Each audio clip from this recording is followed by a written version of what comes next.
Hi, my name is Desmond, and welcome to my podcast channel, Something You Wanna Know. For this episode, my first guest is someone who is a psychotherapist, a life leadership trainer, special educator, and a drama therapist. She is none other than Dr. Tanuja Prem. My second guest is someone who is an artist and someone who is willing to come out and speak on a topic which is not spoken in India quite often. Her name is Crystal D'Souza. Yes, in today's podcast, we will be discussing about sexual abuse and what exactly is depression and consent and how do we overcome them. Now, Crystal will be sharing an experience. So let's go over to Crystal. Hi guys, my name is Crystal. I'm 25 years old and I'm here to talk to you about the topic of sexual abuse, a bit of consent and mental health during these situations in your life. And I come here talking from the point of view, from my own perspective, my personal experiences, and from the experiences I've heard and I've got to know from a lot of my colleagues, friends, and a lot of close people over the years, people who are older to me, people who are younger than me. And I have sort of summarized it in a couple of stories that maybe you could relate to. So the Okay. first experience I'd like to talk to you about is of the story of this girl called Emma. It's of course a pseudonym, and Emma in this story is a 5-year-old girl, and she is a beautiful young girl, very lively, energetic. She lives in a relatively modern family, educated background, and she suffers or she is experiencing sexual abuse multiple times in her life. She has been abused by a very close and trusted member known to her family, and this has happened multiple times to her. Now, in this story, Emma can range from a girl between the age of 3 to 12, and the close, trusted person can be a relative, an uncle, a cousin, sometimes even a parent, a grandparent, and maybe even a very close friend. And it is this situation that I have actually heard the most common occurrence from women and girls and from older ladies that has happened in their lives. And I also think it's the least reported or mentioned or even taken care of. So I think it is something that most people or most women can relate to, because usually it is somebody very close to them who you trust that something like this happens. And I also would like to get a lot of opinion from Dr. Tanuja about this. And the questions that I have is basically, what would a girl at that age, or maybe even a boy at that age, do? Maybe it is not possible for them to relate or to question or to confide in an elder person because it's probably a very close member of the family. And if it is going untreated, or the person kind of doesn't really attend to this matter at that point in time, does it really affect them later in life, as it is technically a trauma? Because in some cases it just happens a couple of times, but in some cases it does go on for many years. And when I talk about sexual abuse, it can go from just a bit of molesting to also the extent of rape. So this is the first scenario that I think I would like to get some opinions on. Okay, that was a really interesting story. So let's go to Dr. Tanuja and let's hear from her what she would like to say. Very sad that sexual abuse happens. Yes, it's a fact, it's the truth. And CSA per se is something that we find very rampant and prevalent all across the world. It's not restrictive, it's like the coronavirus, not restrictive to race, age, or wealth. It doesn't see who's rich, who's poor. What we see here is, like she said, that the age group of 3, I think it's also below 3. Yeah, 3 to 12 is what she says, but it could be below 3 also, where children haven't yet identified words, that they can use to communicate. So what one can do is, at a very early age, you start identifying body parts with the right names. Okay, when you want to, people say, they call a penis a susu. So say you want to urinate, Okay, so this a boy has a penis, a girl has a vagina. Give correct words. Okay, that this is the labia. This is, you have to have your vocabulary in place. Very, very important. Right. Also, who are the primary caretakers of the child? Okay, if it's the parent and the grandparent, then we teach the child that when you're young, see below 5, they still haven't been trained to wash themselves after defecating. Okay, Okay. so then we explain to the child that, listen, who washes your potty place, or who washes your anus, who washes your behind, who washes your bum? Okay, mummy does it. Yes, so that area is where you wear a panty or you wear an underwear. Nobody other than your mummy or your, daddy, or whoever is the trusted person who's always cleaning up, okay, cleans you there. Now again, sometimes the molester may be the primary caretaker itself. So there Right. also we make the child, allow the child to have that freedom, okay, to understand the difference between a touch that is uncomfortable and a regular wash. There is a distinctive difference. A touch that is uncomfortable will be lingering, it may be pressured, okay, there may be a different kind of exploration happening, which would not happen when somebody is washing you. Now all this comes to light sadly after the deed is done, Yes, because correct, sex yeah. per se is under covers.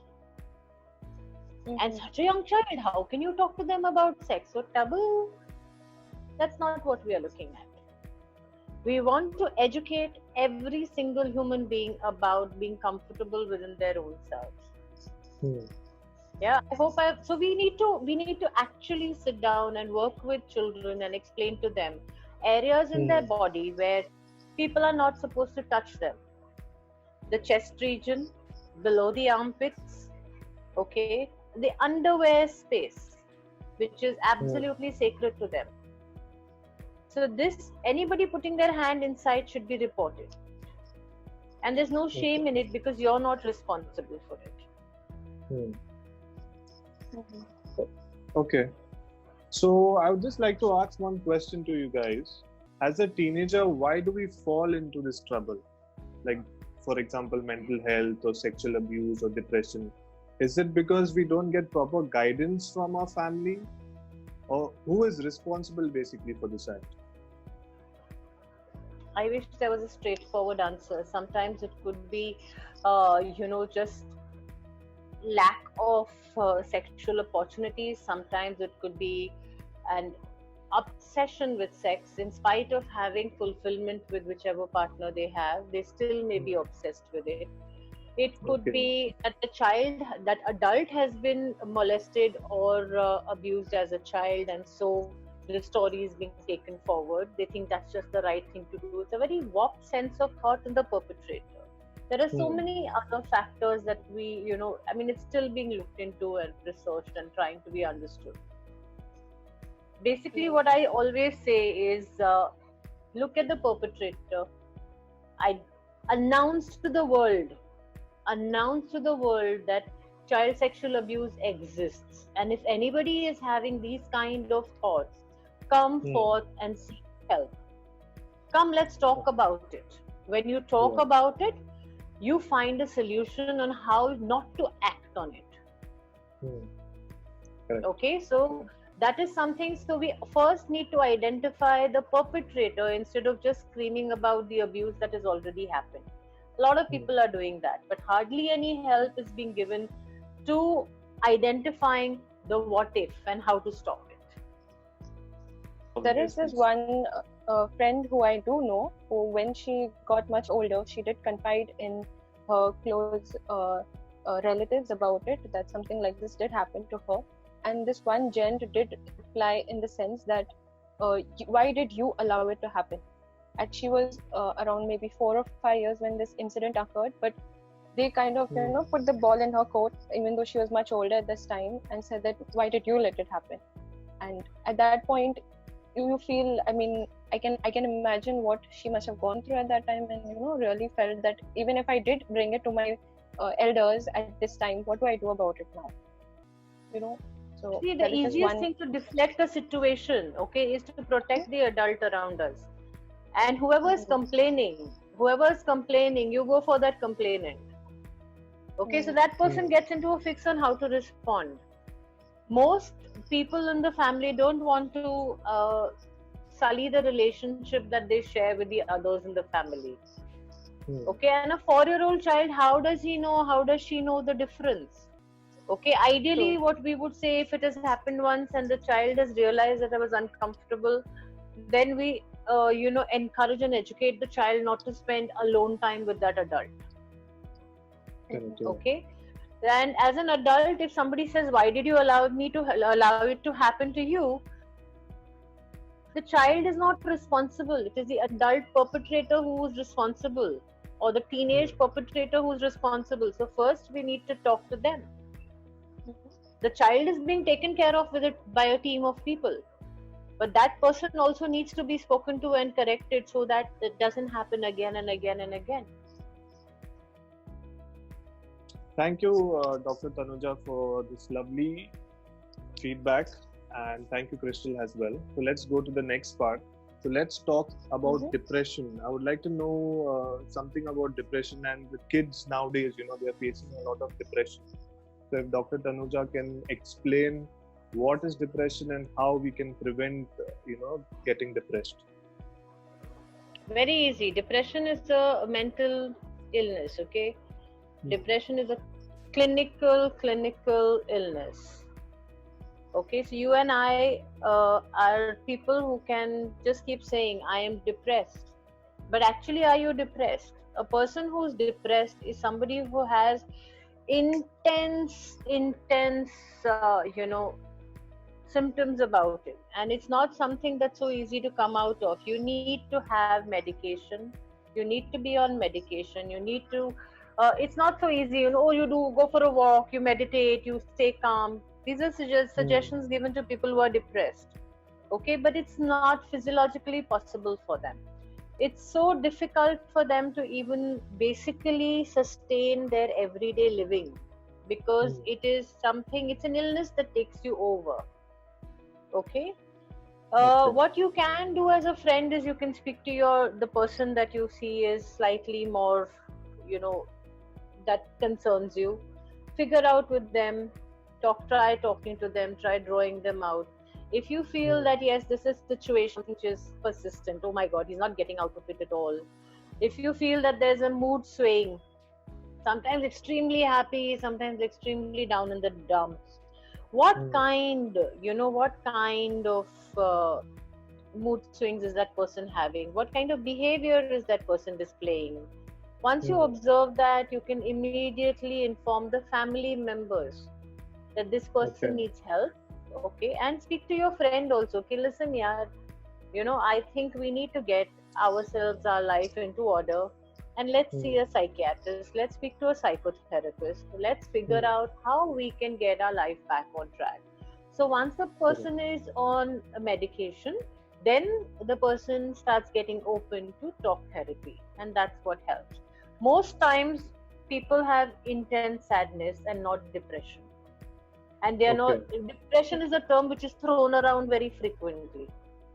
It is littered in our society. Okay. Clinical depression is a completely different ballgame. Okay. So, phuk ke chalo and treat it with respect. That term. Okay. So I have a question to Dr. Tanuja. So don't you think schools should incorporate a subject where they groom their students to deal with such problems, where they can be practiced to face hardship that will come in their life in terms of depression or in terms of sexual abuse? What do you feel? Schools have excellent resource rooms, okay, wherein they have a team of people that work with these subjects regularly. And of late, in the last few years, it has become,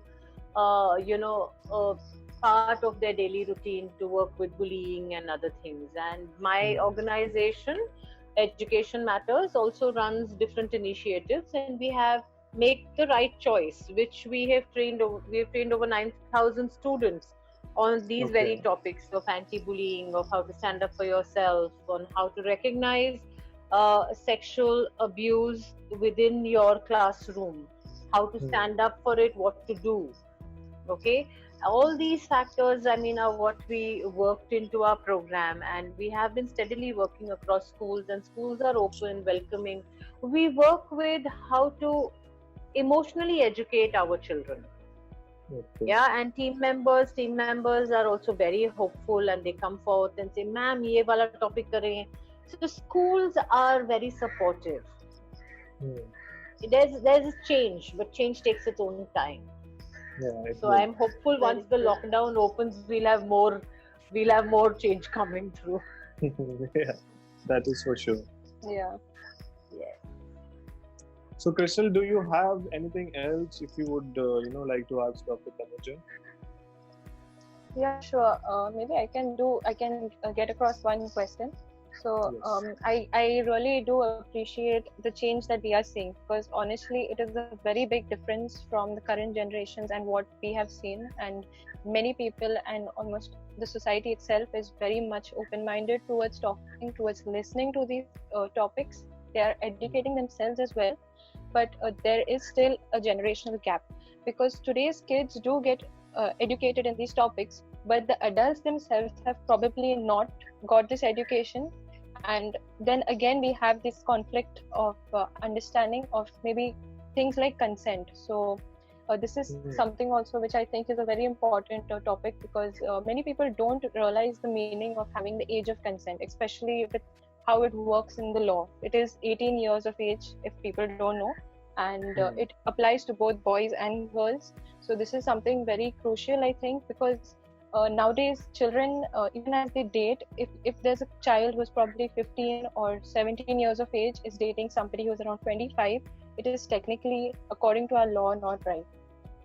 So Hmm. this is one thing which I think also needs some notice. And I mean, I'm not aware if it's part of your organization's teaching, but I mean, this is one point which I really thought is very important, because as much as children get sex education, they do not understand the meaning of consent.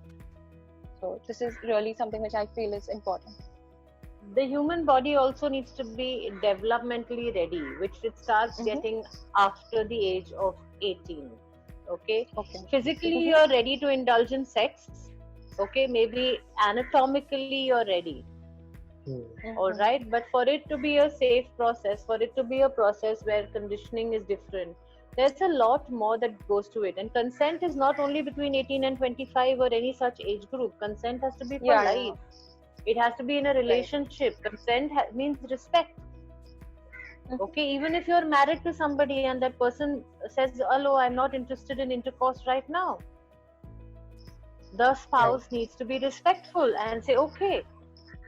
Others, that also tantamounts, if that person forces himself or herself onto the spouse, that also tantamounts to rape.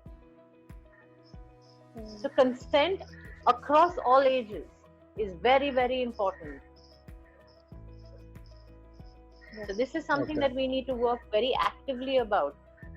And just because you're in a relationship does not mean you have to consummate it. Mm-hmm. Love has many different forms. Penetrative intercourse is not a statement of love. Hmm. Okay? As Okay. teenagers, penetrative intercourse is not a statement of love. That is something that every boy and girl needs to realize, and they need to actually work with themselves. You spoke about generation gap. Generation gaps are going to exist as long as the world exists. Okay, because people who are Hmm. older than us always know more than us. They've seen many more Christmases. So they always have that concept, we know better. Okay, Hmm. very few people are Right. open to the idea of learning. Hmm. So we work with who's open and hope for change and change and change. Yes. So I like to say happy times, that happy times are there. Let's Yeah. work with happy times. Yes, Yes. definitely. If you are ever physically, emotionally, verbally, Hmm. mentally, sexually being abused at whatever level, and you need to talk, don't just reach out to your friend. Okay, reach out to a professional so that you can get actual help. Correct. Today we have laws in place where the child does not need to go to the police station, nor does the lady need to go to the police station. The police will come to you and take a statement. There is a lot of work that has been, put in to protect the rights of women and children. A lot of men also I see nowadays are getting physically abused by their wives. So they can also reach out. There is no shame in it. Reaching out, talking to somebody about what is actually troubling you, what is causing you to be slightly away from your everyday functioning is okay. Talking helps. It's Okay, good to that's talk. all Yes. I'd like to say. Yes, talk. Yes. Talk to the right Yes. person. Yeah. Thank you. Happy time. Well, that's all for today's episode of Something You Wanna Know. Thanks for listening, and I would like to thank my guests, Dr. Tanuja and Crystal, for joining me and for sharing your experiences and for helping us understand what exactly is sexual abuse, depression, and consent. Make sure you subscribe to my YouTube channel so you never miss an episode. Thanks and peace out.